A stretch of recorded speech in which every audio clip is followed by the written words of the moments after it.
가을이 되면 낙엽만 떨어지는 게 아니고 탈모도 심해진다고 하는데요. 탈모에 대한 잘못된 정보들이 많이 있습니다. 그렇다면 이 탈모에 관한 오해와 진실을 좀 밝혀보는 시간을 가져보겠습니다.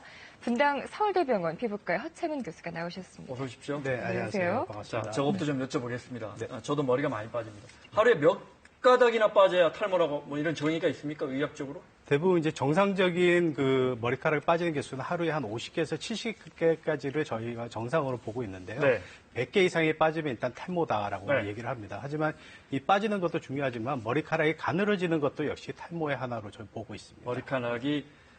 예를 들어 머리카락이 가늘어지지 않고 근데 빠지는 숫자는 유독 많다. 이런 건 어떻습니까? 그것도 탈모 중에 하나입니다. 그래서 네. 탈모가 한 가지 종류의 질환이 아니라 네. 여러 가지 종류의 질환이 같이 뭉뚱그려서 얘기하는 것이 탈모다라고 얘기를 하시면 될 것 같습니다. 네. 탈모에 대한 상식들 하나하나 검증을 해볼 텐데 특히나 네. 요즘 같은 가을철에 머리가 좀 많이 빠지는 것 같다고 느껴지는 건 기분 탓인가 아니면 정말 계절의 영향을 받는 건가요? 실제적으로 계절의 영향을 좀 받는 것으로 알려져 네. 있습니다. 저희 이제 대한모발학회에서 조사한 바에 의하면 보통 3월에 비해서 그 한 9월 정도는 일반적으로 빠지는 모발의 양 자체가 거의 네. 2배 이상 네. 증가하는 것으로 나타나 있습니다. 네. 그림에서 보시다시피 거의 2배 이상이 증가하는 것으로 알려져 있는데 그 이유는 머리카락은 이제 나고 빠지는 게 주기가 있습니다. 성장기, 퇴행기, 휴지기라고 하는 이런 주기를 따라서 머리가 이제 다시 자라나게 되는데 네. 동물의 경우에는 이게 털갈이라고 해서 이제 계절마다 이렇게 한 번씩 와장창 빠지는 그런 그 시기가 있잖아요. 네. 근데 사람의 경우에는 이게 털갈이가 일어나지는 않지만 네. 유일하게 털갈이 비슷하게 나타나는 것이 바로 이 가을철 탈모다라고 네. 생각하시면 되고요.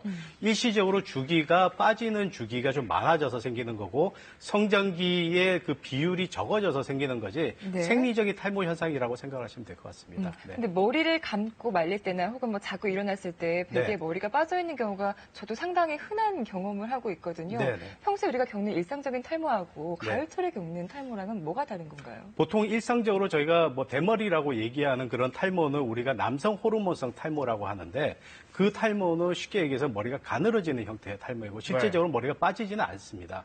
근데 가을철 탈모라든지 또는 이제 임산부들이 아기를 낳고 나서 아기가 한 100일 정도 돼서 이제 머리가 빠지는 경우라든지 이런 네. 경우는 저희가 이제 휴지기 탈모라고 하는 그런 탈모군으로 묶는데요.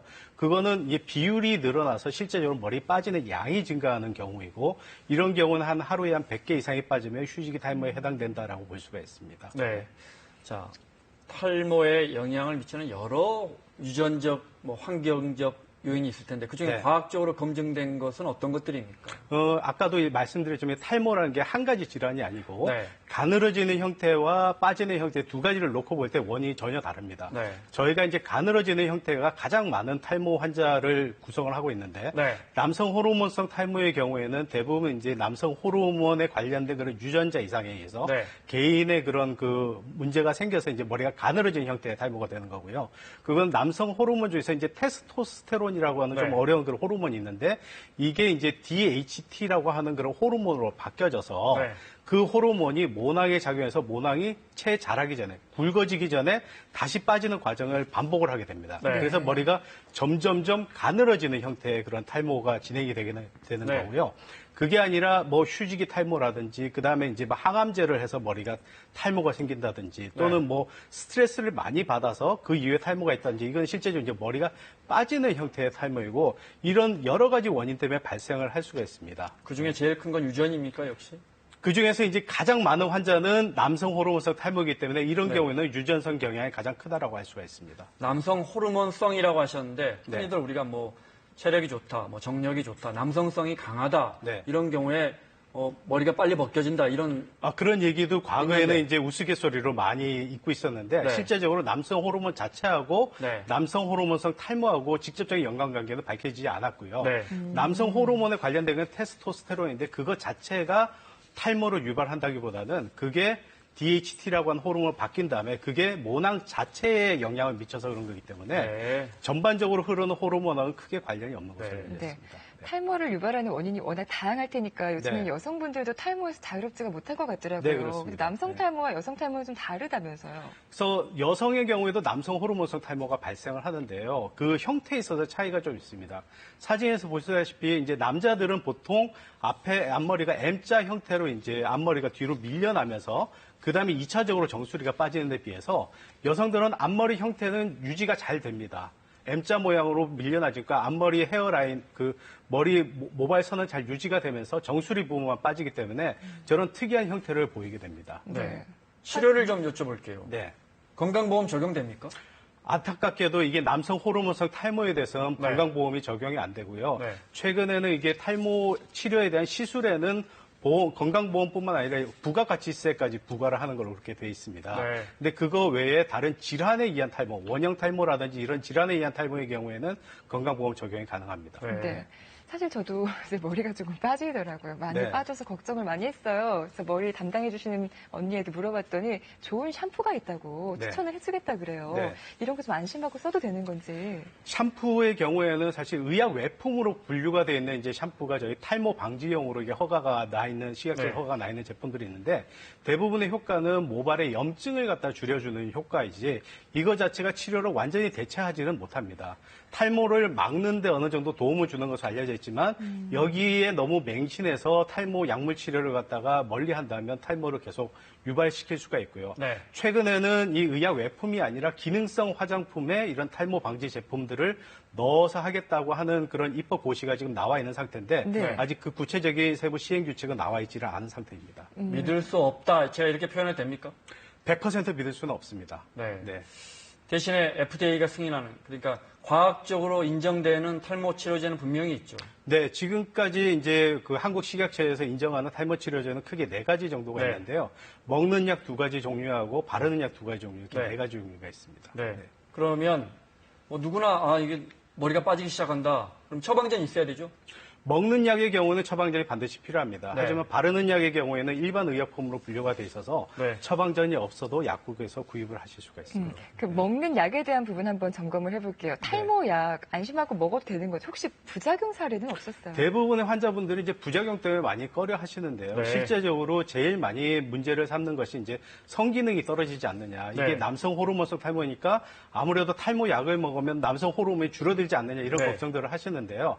실제적으로 아까 말씀드렸지만 남성 호르몬성 탈모라고 해서 남성 호르몬하고 직접적인 네. 그런 인간관계가 없기 때문에 네. 이런 그 약을 복용했을 때 부작용이 나타날 가능성은 한 1% 전후로 알려져 있어요. 네. 바꿔서 얘기하면 99%는 아무런 문제 없이 복용을 할 수 있다는 얘기가 되고요. 또 하나는 이게 이제 기형을 형성하지 않을까 이런 걱정을 하시는 분들이 또 있어요. 네. 근데 임산부가 직접적으로 이 약에 뭐 수십 배에 해당되는 약을 먹지를 않는다면 남자가 먹어서 그 약의 성분이 여자분한테 전해져서 문제가 일으킬 가능성은 없다라고 보시면 네. 됩니다. 약을 복용하다 중단하고 나서 머리가 옛날보다 더 빠지는 것 같아. 이렇게 느끼실 그게 이제 분들? 약뿐만이 아니라 모든 탈모 치료는 치료를 하다가 중단하면 한 6개월 정도 있으면 다시 탈모가 진행이 됩니다. 네. 하지만 그렇다고 해서 더 많이 빠지는 것은 아니고요. 치료를 하지 않으면 일단 더 진행된다고 보는 게 정상이기 때문에 진행되지 않은 머리를 계속 잡아두고 있다가 치료를 중단했기 때문에 그때부터 다시 탈모가 진행된다고 보시는 게 맞을 것 같습니다. 네. 네. 알겠습니다. 끝으로 탈모 예방법을 좀 여쭤봐야겠는데 네. 만약에 교수님께서는 뭐 가족 중에 탈모가 일부 진행되는 사람이 있다면 탈모 약을 그 탈모 방지제를 처방받아 먹어라 이렇게 권하시겠습니까? 일단은 탈모가 진행될 기미가 있다든지 유전성이 있다면 일단 조기 치료가 가장 중요하기 때문에 네. 당장이라도 치료를 시작하시는 것이 좋습니다. 네. 40대 이전의 경우에는 조기 치료만 시작하면 탈모 진행을 99% 막을 수가 있습니다. 네. 일단 진행된 탈모라고 해도 7, 80% 정도가 돌릴 수가 있는데 네. 40세가 넘어가 되면 그 퍼센트가 좀 떨어집니다. 네. 예방할 수 있는 확률은 90% 정도로 떨어지기 때문에 가장 빨리 복용하는 것이 조기 치료가 가장 중요하다고 할 수가 아까 있습니다. 말씀하신 먹는 약 2가지, 또 바르는 약 2가지를 네. 이왕이면 만약에 할 거면 빨리 시작하는 빨리 시작하는 것이 좋습니다. 그러니까 그밖에. 저 증상이 보일 때, 머리가 빠지기 시작할 때. 네, 그렇습니다. 네. 그 밖에도 그러니까. 탈모를 예방할 수 있는 방법. 약을 먹지 않아도요. 네. 그 먹는 외에도 것도 이제 좀 약을 꺼내지는 먹지 거죠. 않고도 평소에 그 탈모 예방하는데 가장 중요한 것은 두피의 청결하고 네. 그다음에 그 두피의 모발의 손상을 막아주는 게 중요합니다. 저희 표에서 보시다시피 파마나 염색을 한다든지 뜨거운 이 바람에 드라이기에 머리를 말리게 되면 모발이 많이 부서지게 돼서 모발이 손상해서 실제로 탈모는 아니지만 탈모 비슷하게 보일 수가 있습니다. 그래서 뜨거운 바람에 말리는데 이걸 삼가하시는 게 좋고요. 네. 샴푸, 린스에 잔여물이 남아있다든지 왁스에 잔여물이 남아있는 경우에 이게 염증을 일으킬 수가 있습니다. 네. 그래서 반드시 깨끗하게 이게 씻어주시는 게 좋고 네. 담배는 그 본인이 직접 피는 것도 나쁘지만 간접 흡연도 역시 많이 나쁩니다. 네. 그래서 담배 연기 근처에는 가지 않는 것이 좋고요. 단백질 해조류라든지 또는 이제 비타민 같은 걸 섭취하는 것이 머리카락을 만드는 데 도움을 많이 주기 때문에 추천을 네. 할 만합니다. 네. 금연도 좋군요. 네. 알았습니다. 네. 분당 서울대병원의 허창훈 교수였습니다. 고맙습니다. 네. 네, 감사합니다. 네.